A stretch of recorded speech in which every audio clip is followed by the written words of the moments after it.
भारत का अंतिम गांव जहां से होकर जाता है स्वर्ग जाने का रास्ता।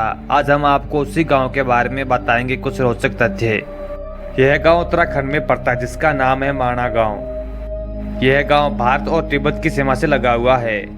यहाँ से चीन की सीमा शुरू हो जाती है और दोस्तों कहा जाता है इस गांव का नाता महाभारत के काल से जुड़ा हुआ है। और यह भी कहा जाता है कि पांडव उसी रास्ते से होते हुए स्वर्ग गए थे।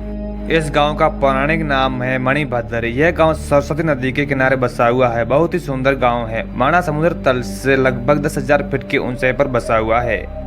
माणा गांव अपनी सांस्कृतिक विरासत के साथ साथ अन्य कई कारणों की वजह से मशहूर है। यह गांव बद्रीनाथ के मात्र 3 किलोमीटर पर स्थित है। अगर पर्यटक के लिहाज से बात करें तो यह गांव किसी स्वर्ग से कम नहीं है। यहाँ पर हर साल सैलानी सरस्वती नदी और अलकनंदा नदी के संगम को देखने के लिए आते हैं। माणा गांव में देखने लायक जगह है। गणेश गुफा, व्यास गुफा और भीमपुल, यह सभी स्थान यहाँ घूमने आए सैलानियों के लिए आकर्षण का केंद्र है। सरस्वती नदी पर एक भीमपुल बना हुआ है। इसकी मान्यता है कि जब पांडव स्वर्ग जा रहे थे तब उन्होंने सरस्वती नदी से रास्ता मांगा था, लेकिन सरस्वती नदी ने रास्ता देने से मना कर दिया था। तब भीम ने 2 बड़े पत्थरों को उठाकर नदी के बीच एक पुल बनवाया था। इस तरह से इस पुल का निर्माण हुआ। इस पुल से होकर भीम स्वर्ग की ओर गए थे, इसीलिए इस पुल का नाम भीमपुल रखा गया। पांडव तो आगे चले गए और आज तक यहाँ पर पुल मौजूद है। आपको बता दें कि भीम अपनी शक्ति के लिए प्रसिद्ध थे। यहाँ पर एक खूबसूरत वसुंधरा झरना भी है। अगर आप माणा गांव जाए तो यह झरना जरूर देखकर आए। आपको खुद को पता चल जाएगा कि कितना खूबसूरत है। और दोस्तों इसके अलावा यहाँ पर प्रमुख स्थान है, वह है व्यास गुफा। व्यास गुफा के बारे में कहा जाता है कि यहाँ पर वेद व्यास ने पुराणों की रचना की थी और वेदों को 4 भागों में बांटा था। व्यास गुफा और गणेश गुफा यहाँ होने से इस पौराणिक कथा को सिद्ध करते हैं कि महाभारत और पुराण का लेखन करते समय व्यास जी ने बोला और गणेश जी ने लिखा था। व्यास गुफा गणेश गुफा से बड़ी है। गुफा में प्रवेश करते ही किसी की भी नजर छोटी सी शिला पर पड़ती है। इस शिला पर प्राकृत भाषा में वेदों का अर्थ लिखा हुआ है।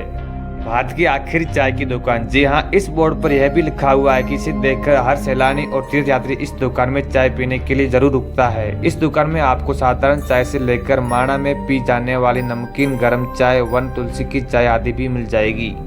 भारत तिब्बत सीमा सुरक्षा बल का बेस। माणा में ही भारत तिब्बत सीमा सुरक्षा बल का बेस भी है। कुछ समय पहले तक यहाँ के युवकों को सुरक्षा बल में भर्ती नहीं किया जाता था, लेकिन अब इन लोगों को भी सीमा सुरक्षा बल में भर्ती किया जाता है।